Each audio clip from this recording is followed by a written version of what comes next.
بات ہوگی کہ ہم لوگ ذکر تو کریں اور عمل نہیں کریں.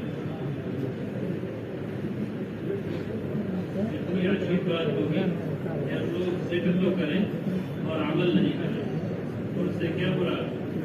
اس سے مراد یہ ہے کہ رسول اللہ صلی اللہ علیہ وسلم کی زندگی میں ہمیں تمام رول کے پہلو ملتے ہیں. یعنی قائد کا پہلو ملتا ہے، استاذ کا پہلو ملتا ہے، والد کا پہلو ملتا ہے، بڑے بھائی کا پہلو ملتا ہے. یعنی اس دنیا میں جتنے رول ہیں ان سب کا پہلو ملتا ہے. اسے اچھی گفتگو کیوں ہو رہی ہے بھائی؟ سب لوگ ذرا خاموش ہو جائیں، ذرا آواز روک لیں، خاموش ہو جائیں.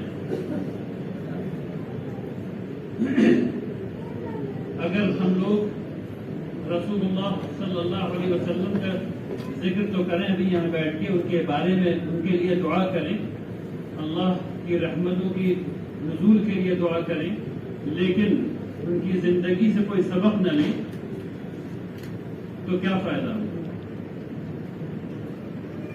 آخرت میں اللہ تبارک و تعالیٰ ہم سے پوچھیں گے کہ تم یاد تو کرتے تھے بیٹھ کر کے، اور وہ جو رسالت لے کر کے آئے اس پہ عمل کیوں نہیں کیا؟ تو کیا جواب دیں گے؟ کوئی جواب نہیں بن پڑے گا. تو اس لیے یہ ضروری ہے کہ ہم لوگ اس مجلس کے شروع میں اور اس مجلس کے آخر میں بھی ہم لوگوں کے دل میں یہ عہد ہونا چاہیے، یہ عہد کر کے ہمیں اٹھنا چاہیے کہ ہم لوگ رسول اللہ صلی اللہ علیہ وسلم کی زندگی سے سیکھیں گے. یعنی اللہ تبارک تعالیٰ نے انہیں ہمارے لیے سب سے بہترین مثال بنایا، اور اللہ نے اپنے کلام میں یہ بتایا کہ وہ سب سے بہترین مثال ہے انسانیت کے لیے. اس لیے یہ ہماری ضرورت ہے کہ ہم ان سے سیکھیں. تو ہم ان سے کیسے سیکھیں گے؟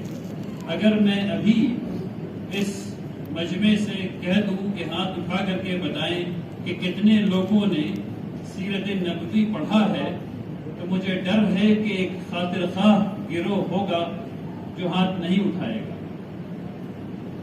کیونکہ اس نے نہیں پڑھا ہوا. اور یہ ایک عجیب بات ہے مسلمانوں کے اندر کہ ہم لوگ محبت کا دعویٰ تو کرتے ہیں رسول اللہ صلی اللہ علیہ وسلم سے، لیکن سیرت نہیں پڑھ رہے.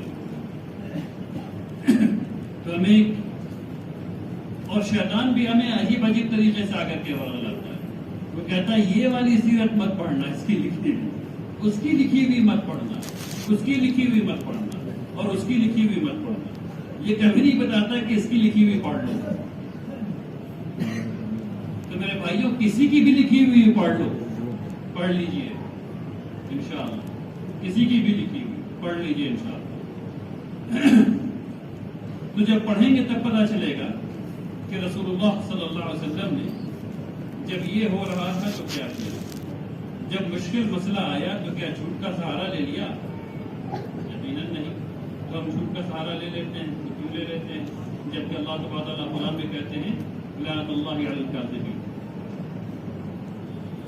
اب ہم لوگ غلط کام کر لیتے ہیں، اور ہر غلط کام ظلم ہے، اور اللہ تبارک و تعالیٰ قرآن میں کہتے ہیں لعنت اللہ علی الظالمین. اللہ کی لعنت ہے ظالم پر. اچھا، مزیدار بات یہ کہ ہم سب لوگ سمجھتے ہیں ظلم، جب ہم کہتے ہیں ظلم تو جو تصویر ہمارے سر میں ابھر کر کے آتی ہے وہ آتی ہے ایک غلام کی جو زمین پر پڑا ہوا ہے، اور ایک مالک کی جس کے ہاتھ میں کوڑا اور وہ کوڑا مار رہا ہے. تبھی ہم اس کو ظلم سمجھتے ہیں. جبکہ جھوٹ بولنا بھی ظلم ہے، غیبت کرنا بھی ظلم ہے، صحیح ڈھنگ سے نماز نہیں پڑھنا بھی ظلم ہے، بھائی کو دھوکہ دینا بھی ظلم ہے، وعدہ خلافی بھی ظلم ہے، کسی چیز کا چھپانا بھی ظلم ہے. یہ تمام چیزیں ظلم ہیں. تو ہم لوگوں کو ظلم کی تعریف، یعنی ظلم کا ڈیفینیشن جو ہے وہ بھی پتہ نہیں. تو اس مجلس سے اٹھنے سے پہلے ہم لوگوں کو اپنے اندر اپنے آپ سے یہ عہد کرنا چاہیے کہ ہم لوگ رسول اللہ صلی اللہ علیہ وسلم کی زندگی کے بارے میں، اس کے احوال کے بارے ان کے احوال کے بارے میں پڑھیں اور اس سے سیکھیں، تاکہ ہم ان چیزوں کو اپنی زندگی میں شامل کر سکیں انشاءاللہ۔ آخری بات یہ ہے کہ پوری زندگی آپ دیکھیں گے کہ رسول اللہ صلی اللہ علیہ وسلم نے جو کہا وہ کیا۔ کبھی ایسا نہیں ملے گا آپ کو کہ رسول اللہ صلی اللہ علیہ وسلم نے کوئی بات کہی ہو اور اس پر عمل نہیں کیا، کبھی نہیں ملے گا۔ یعنی جب سے قرآن شریف نازل ہونا شروع ہوا اس کے بعد سے ہی صرف نہیں، اس کے پہلے سے بھی جب انہوں نے کوئی بات کہہ دی اس کو کر لیا ہمیشہ۔ اور اللہ تبارک تعالیٰ قرآن میں بھی کہتے ہیں کہ تم یہ بات کیوں کہتے ہو جو کرتے نہیں۔ تو قول اور فعل کے اس فرق کو مٹانے کا بھی عہد ہمیں کرنا پڑے گا، اور یہ جب ہم لوگ یہ سب کام کریں گے تب جب ہم دعوت دیں گے تب دعوت قبول کی جائے گی، اس سے پہلے نہیں ہو۔